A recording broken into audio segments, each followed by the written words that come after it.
Desde los inicios de su antigua civilización, los egipcios vivían estrechamente vinculados a la tierra.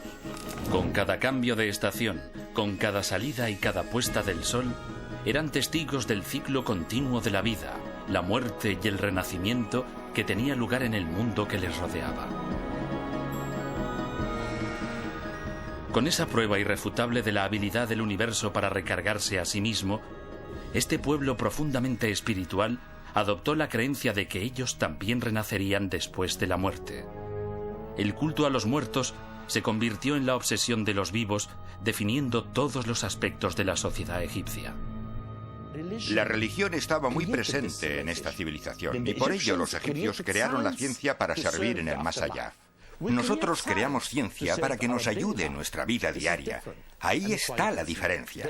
Y es por esa razón que existen las pirámides, la astronomía, el arte, la ciencia. Todo eso fue diseñado por los egipcios para servir a la religión, para servir en la otra vida. Los egipcios creían que el corazón de los difuntos se pesaba con la pluma de Maat, la diosa de la verdad. Si el corazón pesaba demasiado, un monstruo lo destruía rápidamente.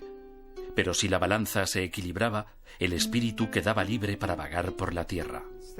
En lugar de imaginar que tras la muerte su espíritu, su alma o lo que fuera se marchaba a algún tipo de paraíso, los egipcios se imaginaban viviendo en este mundo en forma de espíritu, lo que significaba librarse de todas las penalidades asociadas con el cuerpo humano, como la enfermedad, el hambre o cualquier otra. Las tumbas de los egipcios proporcionaban al espíritu o el Ka de los muertos un lugar donde descansar cada noche y también donde almacenar los objetos que necesitaban para sobrevivir en el otro mundo. Su contenido reflejaba la posición y la riqueza de su propietario, y no se escatimaban gastos a la hora de equiparla para el más allá. Los egipcios no se preocupaban por sus casas. Vivían en una casa 40 o 50 años, pero vivirían dentro de una tumba durante miles y miles de años. Las tumbas más impresionantes pertenecen a los grandes faraones de Egipto, incluidas las pirámides de los reyes de las primeras dinastías.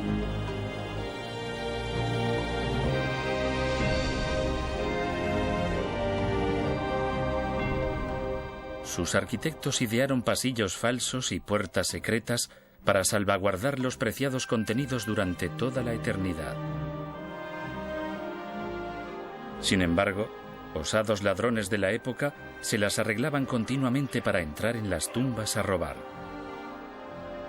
No se libró ninguna pirámide. En el siglo XVI a.C., los faraones reemplazaron orgullo por seguridad y empezaron a construir tumbas menos llamativas en un valle rocoso en las afueras de Tebas. El inhóspito valle era fácil de vigilar, una característica importante para cualquier necrópolis real. En una de las tumbas, la de Tutmosis I, el arquitecto Ineni grabó una inscripción dentro de la tumba. Puso: «Yo sello la tumba de mi rey. Nadie podrá ver ni oír». Y esto demuestra que el valle era un lugar perfecto para que los egipcios escondieran sus tesoros. Por lo menos 40 reyes y miembros de la familia real fueron enterrados con todo esplendor en este lugar desértico llamado el Valle de los Reyes. Cuando las grandes dinastías del Imperio Nuevo decayeron, los guardianes se retiraron. Las tumbas de los faraones quedaron desprotegidas y una a una fueron saqueadas por los ladrones. Todas excepto una. Permaneció escondida durante más de 3000 años, incluso después de que entrara en escena un nuevo tipo de saqueador, el arqueólogo moderno. A principios del siglo XX, Egipto estaba bajo el control del Imperio Británico. Los extranjeros que huían de climas poco hospitalarios se alojaban en hoteles como el Winter Palace en Luxor o se establecían a orillas del Nilo en yates privados. Durante el corto periodo invernal, algunos de los forasteros más ricos se dedicaban a la arqueología, empujados por la curiosidad científica y la codicia. Todo lo que se encontraba se dividía en dos partes. Una se la quedaba el gobierno egipcio y la otra el excavador. Esta es la razón por la que tanta gente venía a excavar a Egipto. Personal de museos, ricos aventureros. Pero la última de las tumbas de un faraón, y la única intacta, todavía estaba por descubrir. Un hombre cambiaría la situación. Howard Carter, hijo de un pintor inglés, había visitado Egipto por primera vez a los 17 años en calidad de artista. Se enamoró de las antiguas ruinas y se convirtió en un buen arqueólogo a pesar de su difícil personalidad.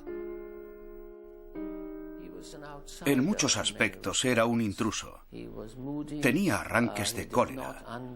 No se abría a la gente que conocía. Parece que no tenía amigos cercanos, ni relaciones íntimas. En 1909, el conde de Carnarvon contrató a Carter para vigilar su concesión al oeste de Tebas, lo que le supuso el permiso legal para excavar allí.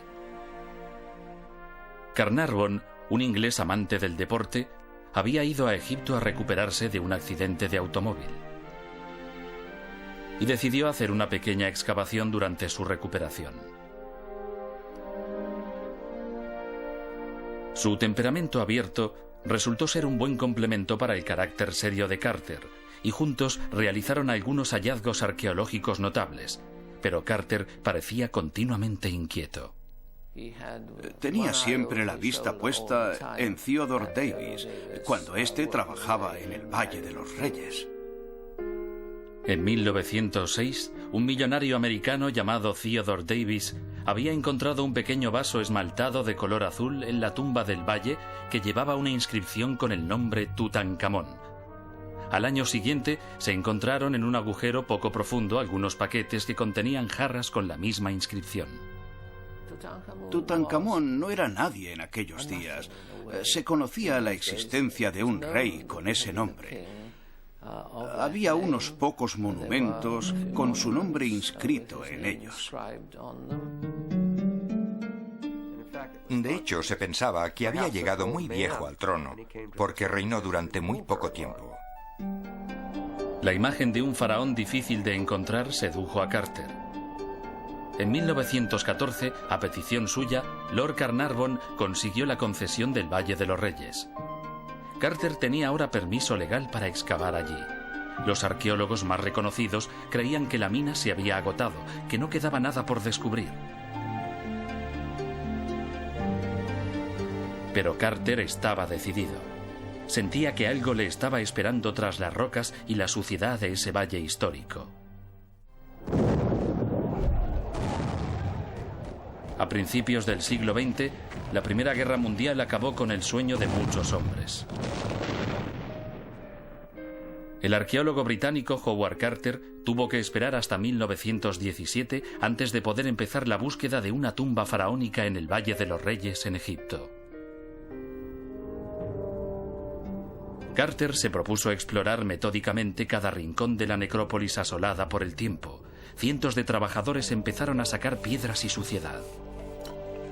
El valle estaba lleno de escombros, por lo que trabajó sistemáticamente en las diferentes partes del mismo, sacando las piedras, porque solo así podía estar seguro de que no existía ninguna otra entrada a una tumba. Mientras Carter continuaba trabajando, algunos expertos empezaron a reunir todas las piezas procedentes de excavaciones de todo Egipto, aportando nuevos datos sobre el faraón misterioso, Tutankamón, que creían que estaba enterrado en algún lugar bajo la piedra caliza de las colinas. La época del rey Tutankamón fue una edad dorada para Egipto. Fue una época en la que Luxor y Tebas eran ciudades que controlaban todo el mundo. Egipto era rico y se traían turquesas del Sinaí, plata de Oriente y oro del Sur.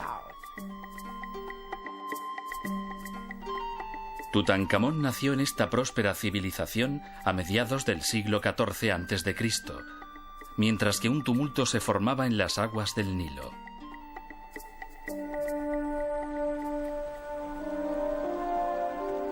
La cuidada diplomacia del rey Amenhotep III había asegurado 30 años de paz ininterrumpida. Pero cuando su iconoclasta hijo, Ajenatón, subió al trono, abandonó a los dioses que sus antecesores habían venerado durante miles de años para adorar solo al poder de la luz, Atón.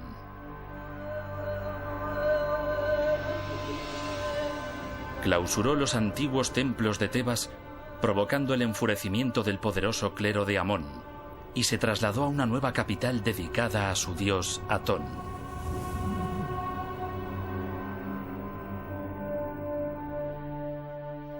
La mayoría de expertos cree que Tutankamón era hijo de Amenhotep III o del propio Ajenatón. Tutankamón resulta frustrante porque no sabemos realmente quién fue. Tenemos una pequeña prueba que nos dice que es un rey hijo de su estirpe, o sea que sabemos que su padre fue un rey, pero no sabemos cuál. Y esta es una de las grandes discusiones entre los egiptólogos. El príncipe Tutankamón seguramente fue educado en los nuevos palacios de la nueva capital. Entonces se llamaba Tut-Ankatón, significaba viva imagen de Atón.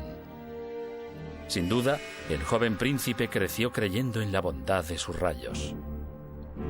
Era un niño. Cuando pensamos en ello y nos trasladamos 3000 años atrás para imaginar qué pasó, creemos que quizás fue instruido en el palacio y recibió lecciones de los sacerdotes sobre su futuro. Ajenatón murió o perdió el poder tras 17 años de reinado. Los historiadores discuten sobre quién fue su sucesor. Están de acuerdo en que unos pocos años después, hacia 1333 a.C., Tutankamón fue coronado rey, aunque su edad sigue siendo un misterio.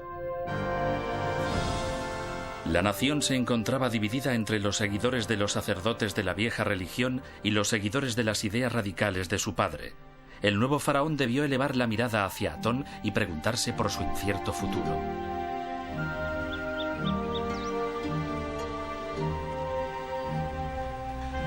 En la primavera de 1922, Howard Carter llevaba trabajando 5 largos años bajo el intenso sol del desierto, moviendo piedra tras piedra sin resultados. Su benefactor, Lord Carnarvon, quería abandonar la búsqueda de la tumba de un faraón, pero Carter le imploró un año más. Carter tenía puesto el ojo en una pequeña área donde aún no había trabajado, pero en la que estaba interesado.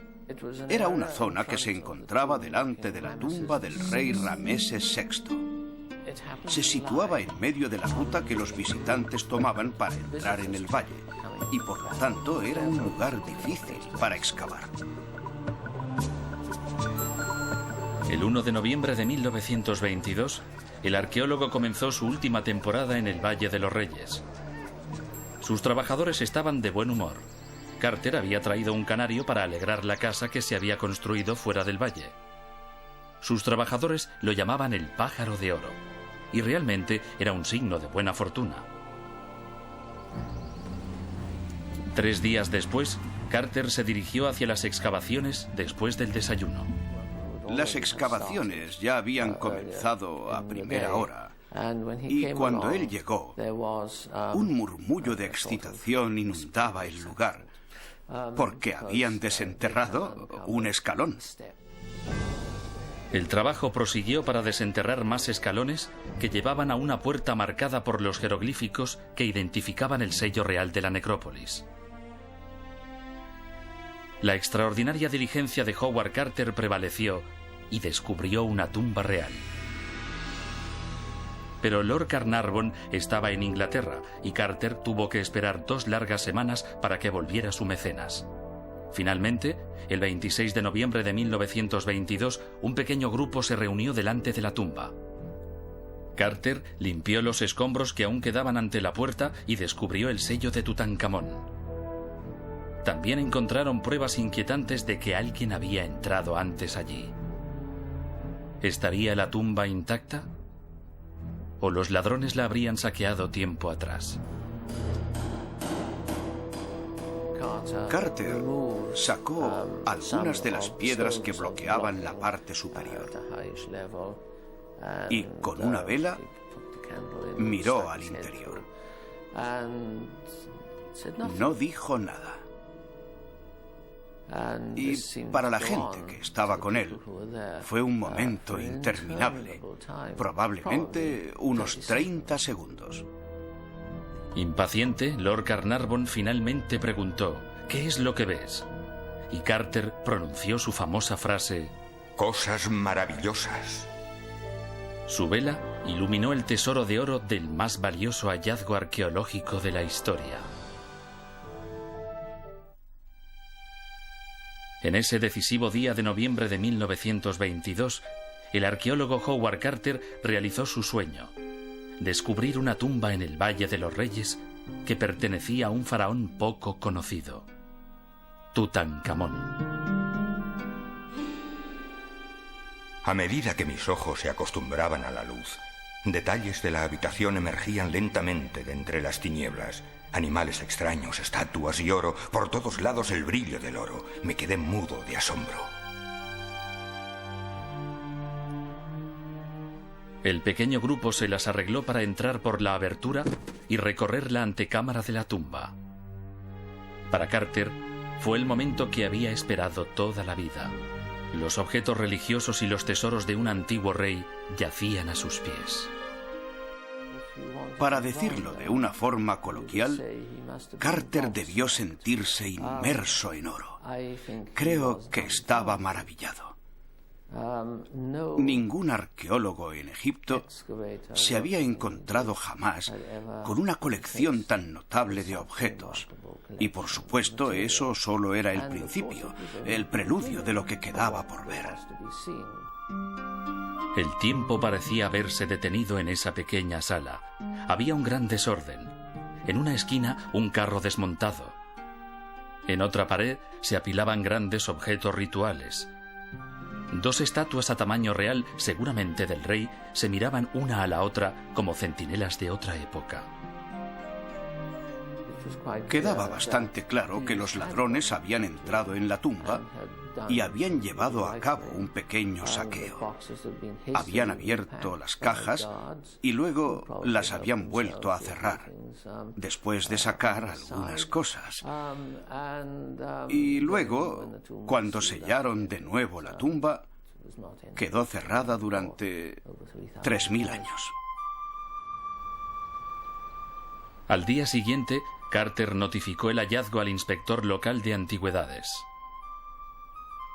El arqueólogo añadió que no pensaba seguir explorando el interior de la tumba hasta que hubiera vaciado cuidadosamente la antecámara. Esto hubiera sido muestra de su actitud de respeto si hubiera sido verdad. A escondidas de las autoridades del gobierno, la noche anterior, Carter había entrado en secreto y esbozado un mapa de otras cámaras de la tumba. La fotografía muestra dónde colocó una cesta y algunos troncos para ocultar una de las entradas a las autoridades egipcias. Ellos entraron en la cámara principal y quedaron asombrados cuando encontraron una habitación que estaba prácticamente ocupada por un sarcófago casi sin espacio para poder moverse. Había algunos objetos rituales cuidadosamente colocados alrededor del sarcófago. En total, había 4 cámaras en la tumba. Los ladrones habían dejado el anexo hecho un desastre. En la cámara del tesoro, una estatua de Anubis, dios de los muertos, guardaba el cofre que contenía los órganos del faraón momificados.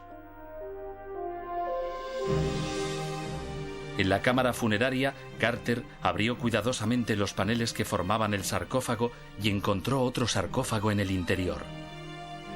Una cuerda, con el sello intacto del faraón, aseguraba este sarcófago, demostrando que los ladrones no lo habían abierto. La momia de Tutankamón todavía estaba dentro. Las noticias del increíble descubrimiento desataron la imaginación popular.